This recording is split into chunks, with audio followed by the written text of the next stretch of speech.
LA의 명문 남가주 대학이라고 있습니다. 미국 사시는 분들 계시니까 아실 것 같은데, 이 학교가요, 풋볼 경기로, 미식 축구 경기로 아주 유명합니다. 이 남가주 대학교에 좋은 신앙을 가진 친구가 있었는데요. 그들이 같은 방을 쓰면서 하나님 앞에 늘 기도하던 게 있었어요. 그게 뭐냐 하면, 하나님, 결정적인 순간에 제가 하나님께 영광을 돌릴 수 있게 해주세요. 이런 기도였습니다. 신앙을 함께 나누면서 이 두 친구가 그런 기도를 드린 거예요. 어쩌면은 혹시 축구에서 있는 골 세레모니를 탁 무릎 꿇고 기도하는 그걸 생각했는지 모르지요. 아니면 정말 좋은 경기를 하고 공을 세운 다음에 하나님께 영광을 돌립니다. 이렇게 말할 생각을 했을지 모르겠어요. 뭔지 모르지만 하나님, 결정적인 순간에 하나님께 영광을 돌리게 해주세요. 이런 기도를 늘 드렸습니다. 그런데 UCLA라고 하는 라이벌 대학교와 이제 한번 시즌 마지막쯤에 경기가 붙게 된 거예요. 한 해 아무리 경기 성적이 좋아도 이 라이벌전에서 지면 이 기가 죽고 창피한 겁니다. 한일 축구 경기처럼, 우리 한국의 그 연고전처럼 막 그런 라이벌전이었던 거죠. 근데 이 경기에서 어떤 일이 일어났습니다. 근데 그것을 이제 이 리더스 다이제스트지에 소개를 한 거예요. 마침 이 형제가, 기도했던 이 형제가 쿼터백이 던지는 그 공을 잡기 위해서 막 달려갔습니다. 그리고 그 공을 잡아가지고 터치다운에 성공을 한 거예요. 미식 축구 좀 아시죠? 그 순간에 이 남가주 대학교가 역전이 돼가지고 이기고 이제 시간이 딱 끝나된 겁니다. 모든 사람들이 막 열광합니다. 와, 역전이 됐다고, 마지막을 터치다운으로 끝난다고 너무 좋아했는데, 그 기도했던 형제가 공을 들고 주심에게로 갑니다. 이거 터치다운 아닙니다. 공이 먼저 땅에 닿았습니다. 이렇게 가서 솔직하게 얘기를 한 거예요. 그 순간에 막 야유와 비난이 쏟아집니다. 그래, 너 잘났다. 그리고 막 욕설이 거기에 난무하게 됩니다. 그 다음부터 이 형제는 많은 사람들의 그 따가운 눈총과 비난 때문에 너무너무 괴로운 날을 보내게 되는 거예요. 그리고 졸업한 다음에도 갈 프로팀이 없어졌어요. 진로가 없어져 버린 거예요. 여러분, 이 상황을 경험을 하게 되었습니다. 여러분, 이 이야기는요, 오늘 우리가 갖는 믿음에 대한 중요한 생각을 하나 하게 해줍니다. 제가 여러분에게 오늘 복음을 상세히 설명하려고 하는 것은 아닌데, 우리의 믿음이 어느 방향으로 향해야 하는가 하는 것을 좀 이야기 드리고 싶습니다. 오늘 우리가 믿음이 약하여지지 아니하고 라는 이 하나님의 말씀이 우리의 삶 속에서 실천되려면 가장 중요하게 생각해야 될 것은 내가 내 삶의 주인이 되어서는 안 된다는 겁니다. 오늘 저는 여러분 모두가 예수 그리스도의 복음을 받아들인 하나님의 자녀다라는 것을 전제로 말씀을 드리려고 합니다.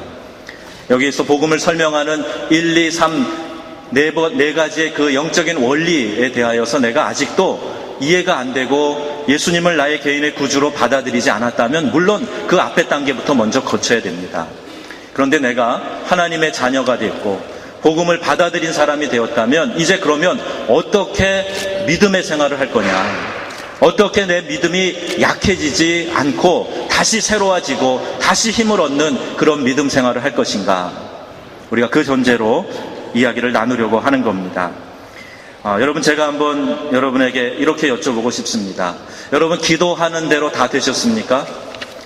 이제까지 기도해보니까 기도가 응답된 짜릿한 간증도 많이 있었겠죠. 그런데 기도한 대로 다 됐냐라고 물어본다면 좀 대답이 주저주저하고 궁색할 수밖에 없을 겁니다. 하나님의 방법으로 고집스럽게 살라고 자꾸 이야기를 하죠. 손해를 보더라도 말씀대로 살아야 된다고 그렇게 가르치죠. 그런데 여러분, 말씀대로 살려고 좀 노력해 보았던 그때에 결과가 항상 기대한 대로 좋은 결과로 나왔습니까? 성경엔 율법을 가지고 법궤를 앞세워 요단강에 발을 내딛는 순간 요단강물이 멈추고 땅이 돼서 걸을 수 있게 되었습니다. 말씀대로 살았다는 이야기 성경에 많이 있어요. 그리고 그 말씀을 실천했을 때 모든 불가능한 일들이 가능하게 될 것입니다 라는 것을 성경에서 많은 사건들을 우리에게 설명하면서 그렇게 이야기하고 있습니다. 그런데 여러분의 삶 속에서 과연 이러한 일들이 일어나고 있습니까? 말씀대로 살았더니 기적 같은 상황이 늘 이루어지고 있느냐는 말씀이에요. 이 세상의 가치관으로 살지 아니하고 하나님의 방법대로 살았더니 여리고성이 무너졌습니다. 할렐루야. 이런 간증이 여러분에게 많이 있습니까? 여러분의 삶에서 하나님의 방법으로 살았더니 불가능해 보이는 그 어려운 장벽이 무너져버리고 기적 같은 일이 내 삶에서 일어났습니다. 이런 간증을 하시는 분들도 계실 겁니다. 그런데 매사에 그랬느냐? 그러면 역시 대답하기가 쉽지 않은 겁니다. 저도 아프리카에서 사역하면서 또 이곳 프랑스에서도 기도하여서 질병이 치료되고 또 하나님이 회복시켜 주시는 놀라운 경험들을 봅니다. 그래서 기도할 때 막 힘이 나고 꼭 붙잡아 놓고 기도해 주고 싶은 마음이 들 때가 있어요. 그런데 항상 그랬을까요? 아니에요. 그렇지 않을 때가 또 많이 있습니다. 그런데 좀 뒤집어서 생각해 봐요. 만약에 손을 댈 때마다 병자가 일어나고 귀신이 쫓겨나고 능력이 나타났다면 내가 오늘 어떻게 됐을까? 그 생각도 해봅니다. 전 세계의 유명한 이 신유 사역자들, 대중집회 인도자들 가운데 놀라운 이사와 기적을 많이 일으켰던 전도자들이 있어요. 그런데 그들이 만약에 나는 기도할 때마다 손을 얹을 때마다 기적이 나타난다고 그렇게 말하였다면 아마 그때부터 그는 넘어지기 시작했을 겁니다. 하나님은 우리의 삶 속에 알 듯 모를 듯 때로는 기적을 베푸시기도 하지만 때로는 그렇지 않고 그냥 조용히 계실 때도 많이 있으세요. 여러분, 우리는 교만한 속성을 다 가지고 있습니다. 우리는 가만히 놔두면 하나님으로부터 자꾸 멀어지려고 하는 관성과 같은 그런 죄의 본능을 가지고 있어요.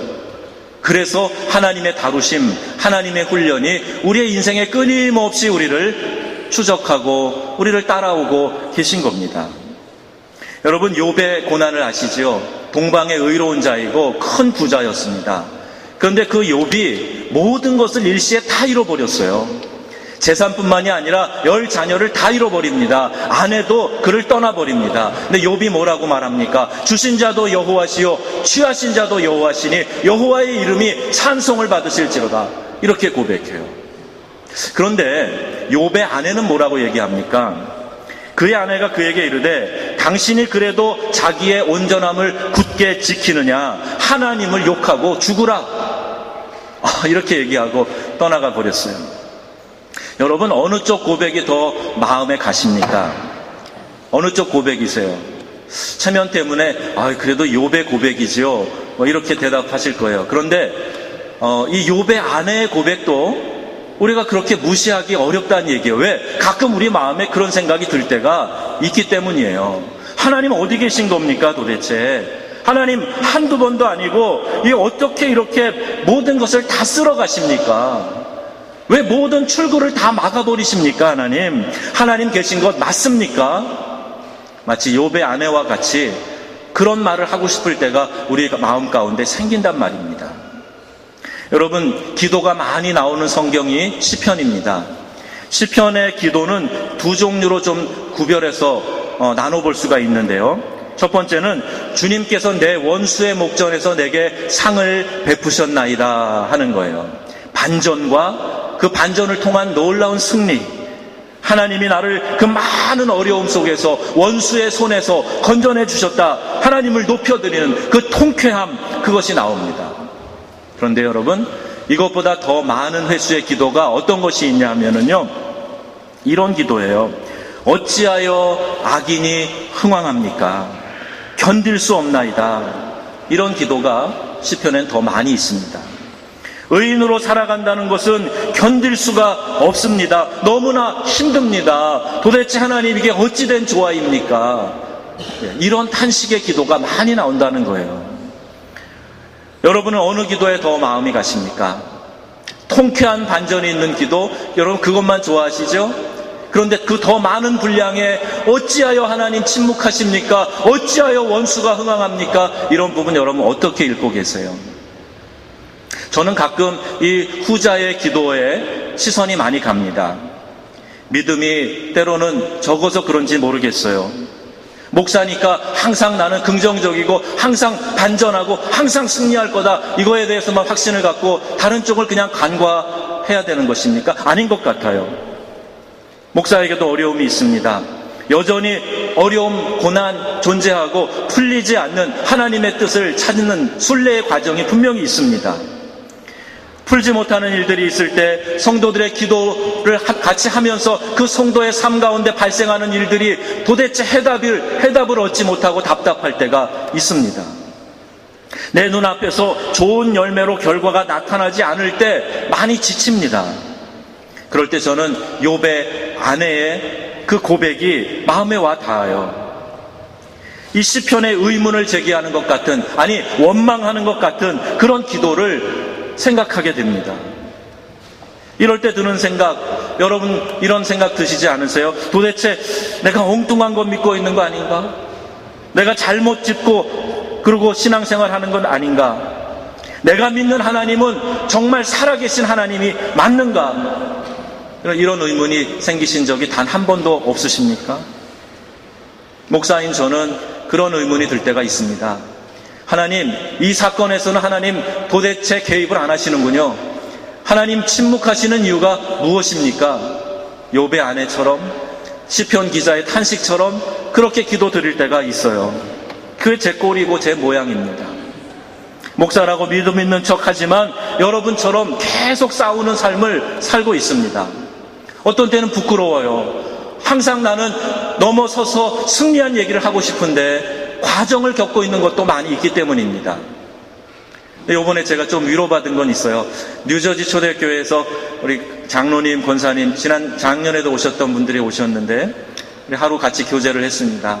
근데 이 장로님에게 제가 물었어요. 사업을 크게 하시는데 그 많은 비즈니스를 놔두고 어떻게 저 아마존으로, 저 중국으로, 위구르로, 이쪽 또 유럽으로 여기 전 세계를 다니십니까? 그게 어떻게 가능하세요? 그랬더니 이분 얘기가, 저도 제 자신과 많이 싸웁니다. 좀 더 욕심을 내서 돈 버는 일에 시간과 노력을 투자할 마음도 있지요. 그런데 하나님이 강권적으로 시키시는 일을 안 하다 보면 또 이상하게 손해가 나고, 그래서 하다 보면 또 즐겁고, 제 자신과 많이 싸웁니다. 아주 솔직한 대답 하시더라고요. 저는 그분이 다 넘어선 줄 알았어요. 그런데 넘어선 일도 있지만 아직까지도 자기 자신과 싸우는 영적 싸움이 있더라는 얘기입니다. 우리는 어떤가요? 우리의 믿음 생활이 그렇게 쉽지 않습니다. 평생을 싸워가는 것이 맞습니다. 신앙생활을 잘 하려고 하지만 또 쓰러질 때가 있고 뒤로 미끄러질 때가 있습니다.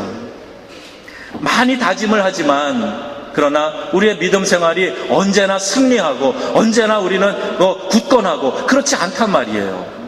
그런데 뒤로 좀 미끄러질 때, 내 믿음이 가라앉을 때, 그때 어떻게 해야 하는가, 이건 분명히 알고 있어야 됩니다. 여러분, 이것은 단순히 우리가 어떤 다짐을 하는 것과 달라요. 연초에 남자들이 나 술, 담배 끊겠다 이렇게 다짐하는 거, 이것과 다른 거예요. 성경 일독하겠다, 이건 다짐인데 지금 우리가 이야기를 나누는 이 부분은 실존적인 문제입니다. 우리의 삶에 아주 본질적인 거예요. 적어도 크리스찬이라면 이 고민을 하지 않을 수 없기 때문입니다. 믿음을 가지고 살아가는 것, 치열하게 하루하루 싸워가는 것, 삶에 적용하지만 응답이 없어서 괴로워하는 것, 이런 것이 믿음 생활을 하는 우리의 여정에 얼마든지 찾아올 수 있기 때문입니다. 그래서 정말 내가 믿음을 어떻게 간직해야 되는지, 내 믿음이 약해질 때는 어떻게 해야 되는지 고민스러울 때가 있다는 거예요. 신앙생활이 올바른 것인지, 내가 세상적인 방법으로 사는 것이 더 나은 것인지, 이러한 신앙의 갈등은 평생 내 마음 가운데서 일어나는 영적 전쟁과도 같습니다. 우리가 변함없는 믿음을 지속하기 힘든 이유가 있지요. 아마 여러분도 이 세 가지 카테고리의 하나가 아닐까 생각이 됩니다. 첫째는 이런 겁니다. 내 방법과 하나님의 방법이 다르다는 거예요. 그리고 그것을 내가 알게 되었을 때 너무너무 견디기 힘들어요. 나는 이 방법으로 이루어지는 것이 하나님의 뜻이라고 생각했고, 그것이 다 좋고 누이 좋고 매부 좋고 하나님도 손해 나실 거 없잖아요. 그렇게 생각하고 기도하고 열심을 다했는데 하나님은 노라고 응답을 하신 거예요. 내 생각과 방법과는 달랐던 겁니다. 참을 수 있는 힘을 막판까지 간직할 수 있는 것은 막판에 반전이 있기를 기대하기 때문입니다. 그런데 마지막 순간의 반전이 우리의 생각과는 완전히 달라지는 모습이라면 견디기 참 힘들 거예요. 사랑까지는 아니더라도 관심이 있는 자매에게 여러 번 대시를 했어요. 계속 딱지를 맞습니다. 마지막엔 잘 될 거야. 그리고 희망을 갖고 계속 했는데 마지막에 이 자매가 딴 데 시집 갔어요. 그럼 절망이 크겠죠. 마지막에 반전이 있을 거야 라는 기대를 갖고는 작은 실패를 우리가 넘어설 수 있지만 마지막 결과가 내 뜻대로 되지 않았다면 우리는 실망할 겁니다. 참을 수 있는 것은 막판 반전이 있기 때문이었어요. 그런데 하나님의 결정의 순간에 하나님의 영광을 드러내는 선수가 되게 해주세요 라고 기도했던 이 사람들은 아마 그들이 생각하고 상상하지 않았던 방법으로 그것이 표현되고 결론 지어졌을 겁니다. 여러분, 우리의 삶 속에서 이러한 일들이 찾아올 때 여러분은 어떻게 그 일에 대해서 응답하시겠습니까? 결정적인 순간에 내가 선택했던 믿음이 그것이 내 생각과 내 방법, 이것과 다른 것이었을 때 그때 여러분 어떻게 하시렵니까? 하나님, 이게 어찌된 조화입니까? 이런 고백하시지 않겠습니까?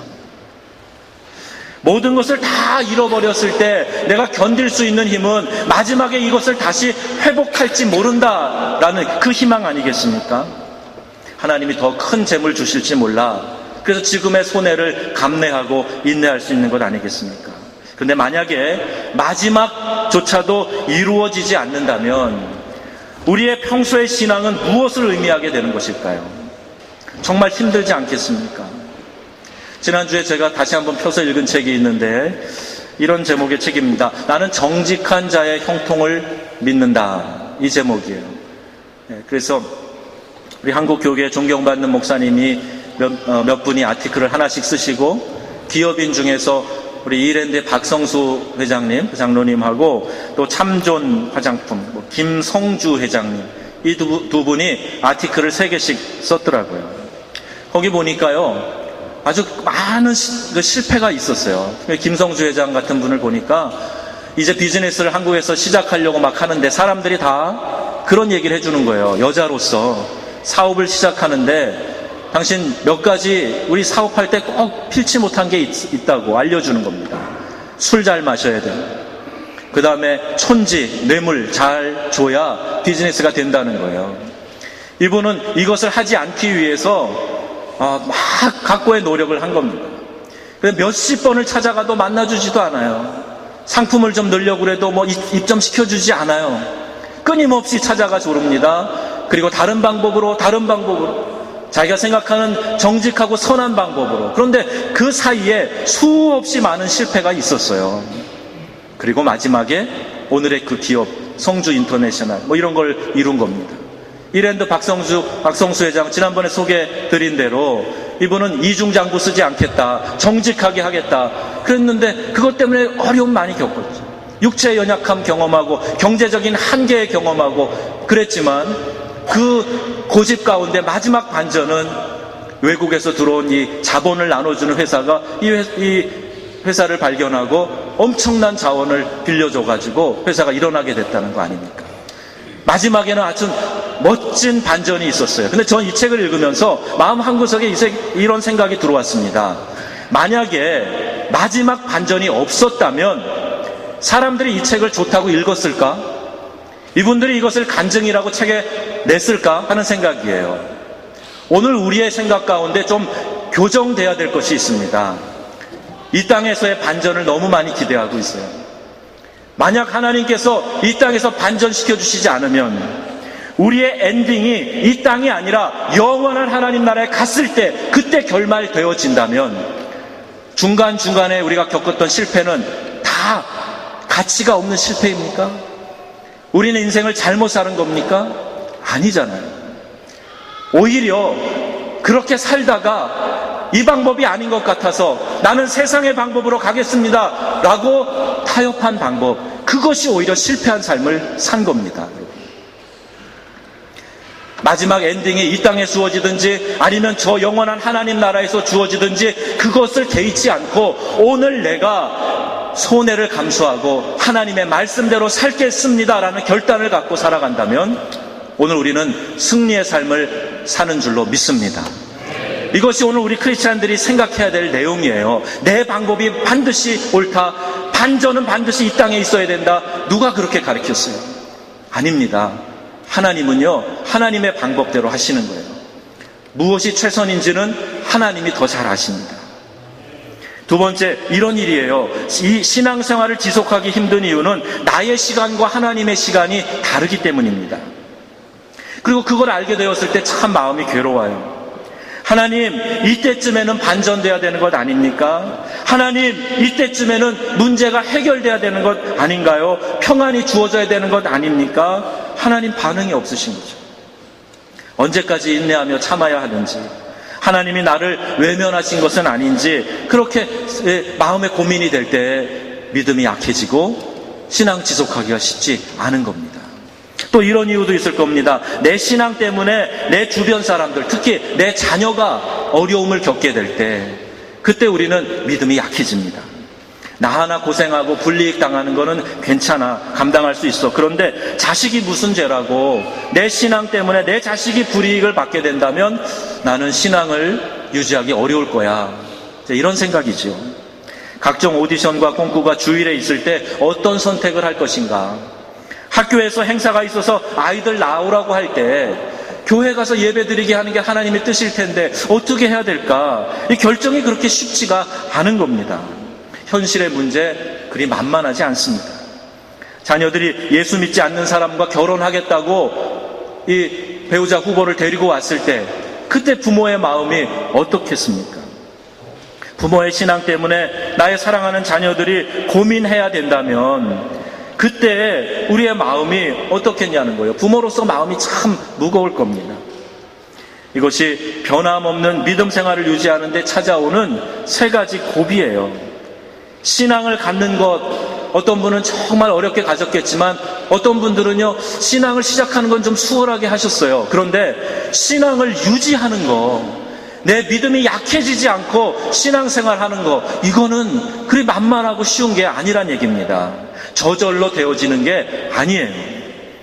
하나님은 우리에게 믿음을 가르쳐 주십니다. 그리고 그 믿음을 여러 가지로 설명하시기보다 아브라함이라는 인물을 우리에게 보여주시면서 아브라함처럼 살아라 이렇게 말씀하고 계세요.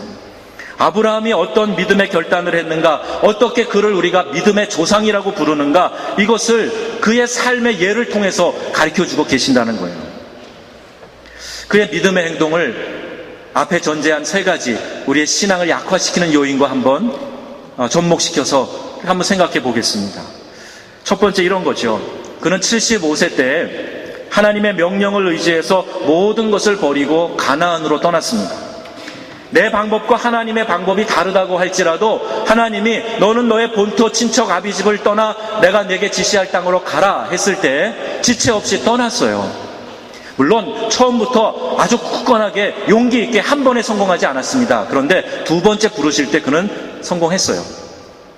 하란이라는 곳은 그 당시에 큰 도시입니다. 아브라함은 거기에 다 기반이 있었어요. 그 아버지 데라는 우상을 만들어 파는 사람이었고 그 큰 도시에서 살만하게 살았습니다. 그런데 하나님이 떠나서 가라고 하시는 그 땅은 가나안 땅이에요. 촌사람들이 사는 곳입니다. 그리고 내가 이주해서 가기 때문에 그 촌사람들의 텃세를 받아야 되는 곳이에요. 생명의 위협도 있을 수 있고 거기서 내가 뭘 먹고 살아야 될지 고민스러울 겁니다. 더군다나 흉년이 들었어요. 이집트까지 먹을 거를 얻으러 내려갑니다. 가나안에는 이미 7족속이 살고 있었어요. 그런데 하나님, 저에게 이 땅을 주신다고요? 이 땅이 유업이라고요? 이미 사람들이 살고 있고 이렇게 척박한데 과연 이것이 축복이라고요? 이런 의문이 들지 않았겠습니까? 그런데 아브라함은 내 생각, 내 방법보다 하나님의 명령, 그 방법이 옳을 거라고 믿고 순종했던 거예요. 히브리서 11장에 그의 믿음을 이렇게 말해줍니다. 믿음으로 아브라함은 부르심을 받았을 때 순종하여 장래의 유업으로 받을 땅에 나아갈 바를 알지 못하고 나아갔으며 그랬어요. 그런 순종했다. 하나님의 방법을 받아들였다는 거예요. 이방인으로 가나안에 살면서 이 땅은 하나님께서 내게 주실 유업이라고 믿고 오랜 시간을 견디면서 거기에서 어려움을 참아냈습니다. 아마도 여러분들 가운데에서도 이 아브라함과 같은 마음으로 지금 이 땅에 살고 계시는 분들이 계실 거예요.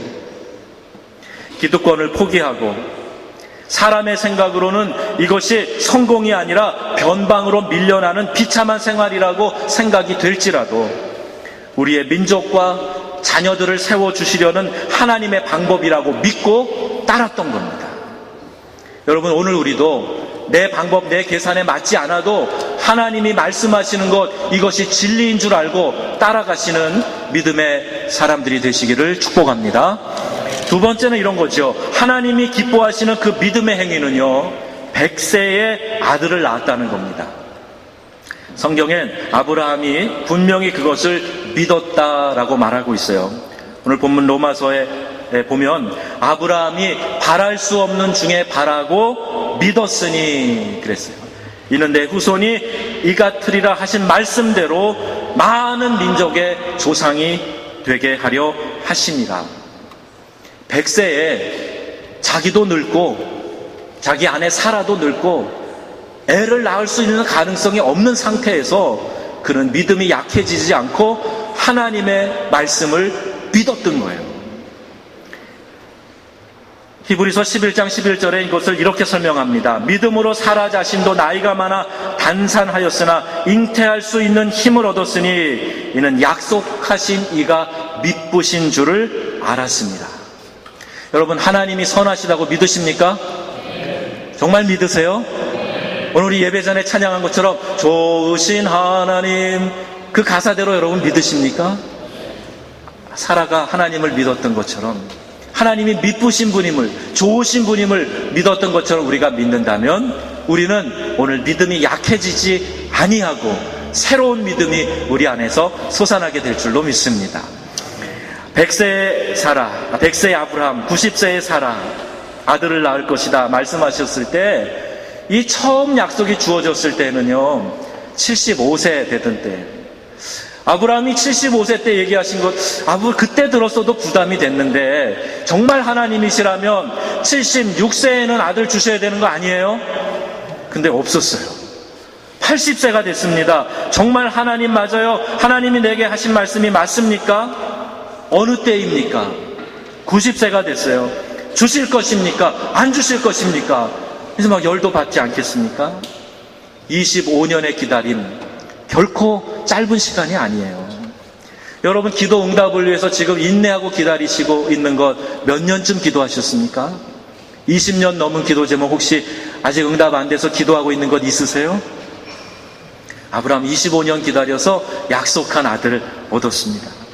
요셉은 죽을 뻔한 고비를 수없이 많이 넘깁니다. 17살 때 종살이를 시작합니다. 수모당합니다. 누명을 써서 감옥에 들어갑니다. 또 그곳에서도 그 믿음을 가지고 성실하게 일했지만 나갈 수 있는 기회를 박탈당합니다. 계속되는 절망이 찾아와요. 계속되는 어려움이 있습니다. 나 같으면 하나님 저주하고 죽으라 하는 그 욥의 아내가 말한 그 얘기가 생각날 법도 합니다.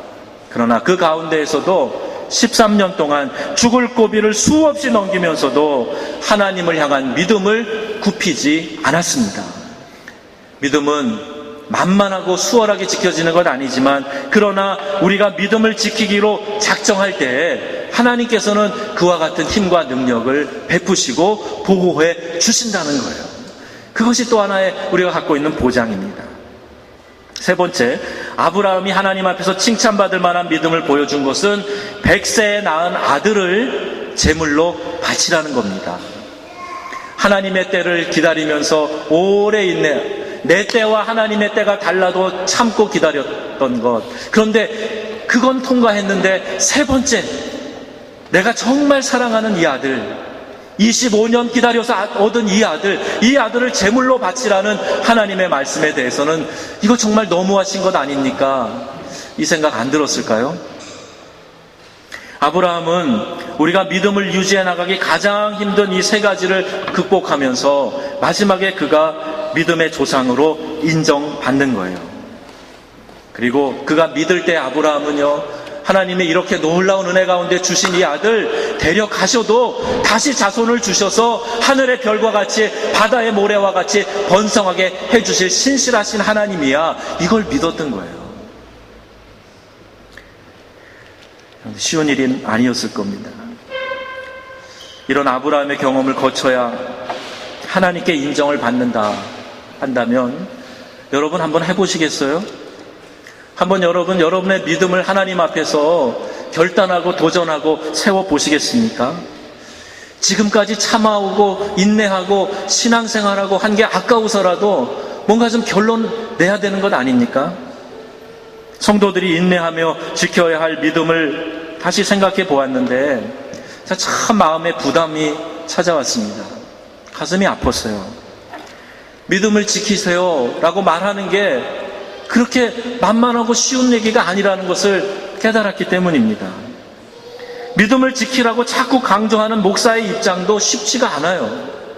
사업은 점점 더 어려워져 가는데 병은 낫지는 않고 오히려 더 이 병세가 진전되고 있다면 그 앞에서 믿음을 지키세요 얘기하기가 쉬운 게 아닙니다. 가정은 점점 더 어려워져 가고 있는 사람 앞에서 기도하십시다, 하나님이 붙들어 주실 텐데 함께 가십시다, 이렇게 말할 때 입이 채 떨어지지 않을 때가 있어요. 그런데 여러분, 호렙산에 찾아와서 모세를 만나신 하나님은요, 모세에게 뭘 요구하시는지 아세요? 내 발에서 신을 벗어라 그러세요. 여러분, 모세가 왕자로 40년 동안 궁중에서 살다가 쫓겨났어요. 도망쳤어요. 미디안 광야에서 40년을 목동으로 살았습니다. 모든 자기의 지체 다 내려놓고 땅에 곤두박질 친 것 같은 그런 상황에서요, 무슨 소망이 있었겠어요? 내 양도 아니고 장인어른 이드로의 양을 치면서 목동 노릇이나 하고 있는 나이든 이 모세가 더 내려놓을 게 뭐가 있겠어요? 그런데 그 모세에게 찾아오셔서 내 발에 신을 벗으라는 겁니다. 나머지 하나, 이 발에 신만 벗으면 이제 거지가 되는 거예요. 거지. 그런데 마지막 하나 남은 알량한 자존심, 그거 하나도 하나님은요, 내 발에서 벗어 버리라고 말씀하십니다. 내가 선 땅은 거룩한 곳이다. 너는 아무것도 자랑할 만한 거 걸치지 말고 내 앞에 벗은 발로 설 수 없겠니? 이렇게 말씀하십니다. 오늘 우리는 너무나 많은 신발을 신고 있습니다. 너무나 멋진 의복을 입고 있어요. 벗어버리기에는 너무나 아까운 것들로 치장하고 있습니다. 하나님이 우리를 만나실 때는 그 모든 것 다 내려놓고 알몸으로 네가 나를 만날 수 없겠니? 그러면 내가 너의 능력이 되어줄 거야 말씀하시는데, 우리는 그 알량한 신발도 벗지 않으려고 하는 겁니다. 여러분, 믿음을 지킨 자들에게 하나님은 당신의 유업을 주시는 상속자로 삼으신다 그랬어요. 믿음 지킨 사람에게는 하나님의 상속자가 되게 해주겠다, 이렇게 말씀하셨습니다. 로마서 4장 16절 말씀 보면, 그러므로 상속자가 되는 그것이 은혜에 속하기 위하여 믿음으로 되나니. 상속자는 믿음으로 된다 그럽니다. 상속자는 아버지가 가진 것을 받는 자 아닙니까? 우리 하나님이 가지고 계시는 그 소유, 하나님의 능력, 하나님의 권능, 이것을 상속자인 그가 받는다는 거예요. 만약에 그 상속이 나에게 주어진다면 오늘 내가 감내해야 되는 그 모든 수고와 고통과 환난과 어려움들은 마지막에 하나님이 나에게 상속해 주실 그것을 기대하면서 얼마든지 인내하고 우리가 지나갈 수 있지 않겠습니까? 보장만 되어 있다면.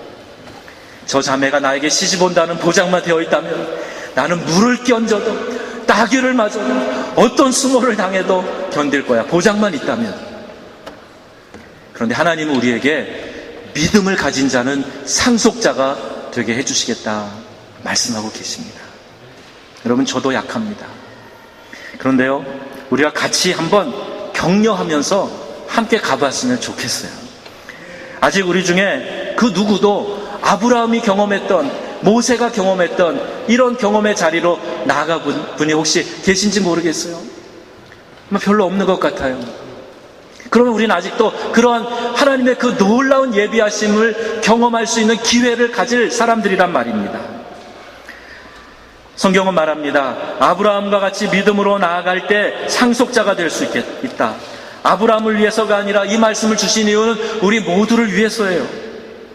그리고 이 말씀을 우리가 분명히 믿는다면 우리는 조금 더 기다려봐야 돼요.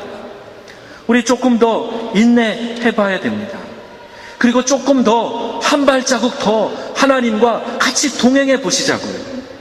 하나님은 반드시 우리를 붙잡아 주시고 인도해 주실 것입니다. 하나님은 우리를 인도해 주시는 가운데 우리가 그분을 의지할 때 하나님의 귀한 상속자가 되는 그날까지 우리가 쓰러져도 포기하지 않냐, 넘어져도 다시 털고 일어나 하나님의 능력의 손에 그냥 붙들린 바 되기 위하여서 애쓰게 되면 하나님은 반드시 우리를 붙드시고 회복시켜 주시고 우리에게 놀라운 하나님의 권능, 하나님의 능력 상속해 주실 줄로 믿습니다. 오늘 저와 여러분, 우리 파리연합교회가 믿음이 약해지지 아니하고 주님이 주신 그 은혜의 풍성함을 누리시는 귀한 축복을 경험하시기를 우리 주 예수님의 이름으로 축원합니다. 아멘. 같이 기도하겠습니다. 하나님, 믿음이 많이 약해졌습니다. 하나님, 우리를 향해서 일어나라고 좀 말씀해 주세요. 내 손을 붙잡아 주시고 일으켜 세워 주세요. 제가 다시 믿음으로 전진하겠습니다. 하나님, 일어나라고 말해 주세요. 왜 주저앉아 있냐고 하나님, 저를 좀 책망해 주세요. 나에게 소망을 주시고 은혜를 더하여 주세요. 내가 다시 한번 하나님의 뜻 가운데 일어나길 원합니다. 내 뜻과 내 시간과 내 방법과 달랐던 것들, 나에게 가장 귀한 건 내놓으라고 말씀하실 때 못 내놨던 것들 이제 결단하겠습니다. 하나님, 따르겠습니다. 우리 같이 고백하며 기도하십시다. 하나님 아버지, 감사합니다. 오늘 주신 말씀 저희가 생각하게 하여 주세요. 하나님, 내 방법대로 안 됐다고 불평하고 원망하고 내 믿음이 약해져 버렸습니다. 내가 생각한 시간에 안 주어졌다고 하나님 계시냐고, 하나님 나를 잊으신 것 아니냐고 원망하고 불평하고 미끄러져 있습니다. 주저앉아 있습니다. 하나님, 나를 시험하시기 위하여서 귀한 것, 소중한 것 내놓으라고 말씀하실 때 이거 없으면 저 죽습니다. 이것 때문에 살고 있습니다. 이게 나의 소망입니다. 기쁨입니다. 내놓지 못한 것들이 있습니다. 주님, 부끄럽게 고백합니다. 하나님 앞에 내놓기를 원합니다. 하나님, 우리의 마음을 받으시기를 원하셔서 우리에게 명하신 것들에 순종하기를 원합니다. 하나님, 주님의 신실하심을, 주님의 미쁘심을 경험하는 저희들 되게 하여 주옵소서. 믿음이 하나도 없으면서도 내가 믿어봤지만 소용없었다고 이렇게 허탄한 말을 했던 저희들의 입술을 주님 용서하여 주시고 우리의 심령을 씻어 주시기를 원합니다. 하나님은 너무나 우리를 도우시기를 원하시는데 믿음의 그릇을 준비하지 않고 그 그릇을 엎어놓고 하나님, 은혜가 어디 있냐고, 하나님 나에게 주신 것이 뭐가 있냐고 불평하고 원망하였던 것 주님 용서하여 주옵소서. 믿음 안에서 일어나길 원합니다. 믿음 안에서 일어나길 원합니다. 믿음 안에서 새로워지기를 원합니다. 우리에게 주신 은혜 너무나 감사합니다. 하나님, 더 주님 의지하겠습니다. 더 주님 믿고 따라가겠습니다. 주님, 우리 마음에 와주시옵소서. 연약해진 저희들의 믿음을 다시 굳건히 세워주시고 하나님, 그렇게 하겠습니다. 주님, 결단하겠습니다. 따르겠습니다. 주님, 말씀해 주옵소서. 주님, 말씀해 주시옵소서. 주님 말씀해 주시옵소서. 예, 주님, 우리 교회가 그렇게 가겠습니다. 예, 주님, 우리의 가정이, 우리의 자녀들을 그렇게 하나님 인도하겠습니다. 허탄한 고백을 했던 제 입술을 주님 용서하시옵소서. 하나님 힘을 주시옵소서. 하나님 힘을 주시옵소서. 주님 주옵소서. 하나님 용서해 주옵소서. 하나님 용서해 주옵소서.